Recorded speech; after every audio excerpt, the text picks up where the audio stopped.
All right, everybody, I am back with a brand new TV show review. And today I am looking at Frasier, the new 2023 reboot that is streaming exclusively on Paramount Plus. Now, this show has been gestating for many years. I quit my job at Nabisco almost 10 years ago to become a full-time voice actor, and they were talking about doing this show way back then and even years before I left that job. And he always said, Kelsey Grammer said, if they could ever come up with something that was worthy of the character, they would do it. And so they finally feel like they came to that point. And so I was excited for this. I will tell you right now that I think the original Frasier show is the funniest show that has ever aired on television. I own it on Blu-ray. I've watched it multiple times. And the writing in that show was superb. The acting was superb. The guy who played the father, Marty Crane, amazing. He has since passed away, and that does factor into this show. And it has actually been almost 20 years since Frasier went off the air, which is crazy. I can't believe it was almost 20 years ago when that happened. And so I was personally excited for this. A whole new setting, it's another chapter in Frasier's life. If you're a fan of Cheers or Frasier, you're going to love this. Now, when I found out years ago when they were doing a Frasier show, this was way back when they were starting to do this. I think I was just getting out of high school. And I remember them talking about doing Frasier. And I thought they're going to take the most boring character out of Cheers and make a show out of it. And it actually ended up being ultra hilarious. Loved it. It's something I can go back to a million times and never get bored with it. And so I was very nervous about this new show because when I saw the trailer, I didn't think it looked that good. Now, I'm going to talk about these first couple of episodes. I'm going to keep it as spoiler-free as possible. And then we're going to go look at Rotten Tomatoes, and I'm going to show you why critics are no longer relevant. It's really funny when you see the score to this show, the critics versus the viewers. But we'll look at that here in a few minutes. But let's talk about this. First, let's talk about the cast of characters.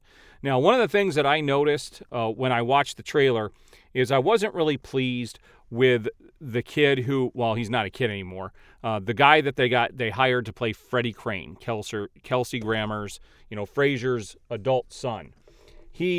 I thought he overacted in the trailer, and he does in the show. He definitely overacts and doesn't really come into the character until episode 2. Now, Frasier is joined by his nephew. So you've got the son of his brother and Daphne, and he comes along with Kelsey Grammer back to where Cheers took place in Boston, and Kelsey Grammer is starting a new life. He wants to reconnect with his son. And so Anders Keith is the one who plays David Crane, his nephew. And it was kind of funny to see him in this. You could totally see how he could be the son of Kelsey's, of Frasier's brother and also of Daphne. He was one of the funniest parts of the show. And at the end of the second episode, there's a post-credit scene. They're known for doing this in Frasier, where there's no dialogue, it's just the music and something goofy happens in the background. And they get back to doing that with this show as well.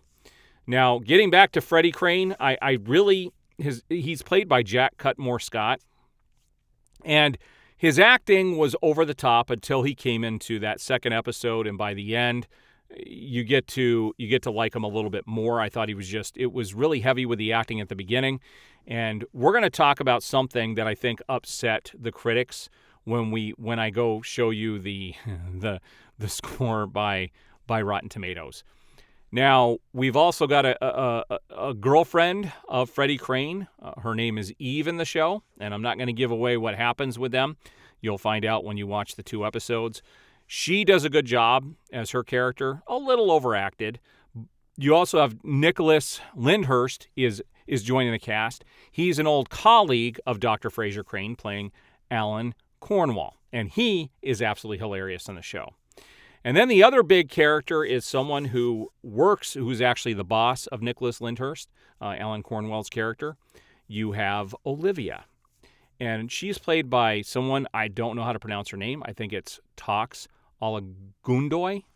I'm not sure how you pronounce her name, but she was way overacted in the show. And the first couple of episodes were directed by James Burrows. He's the one who's created the character of Frasier Crane.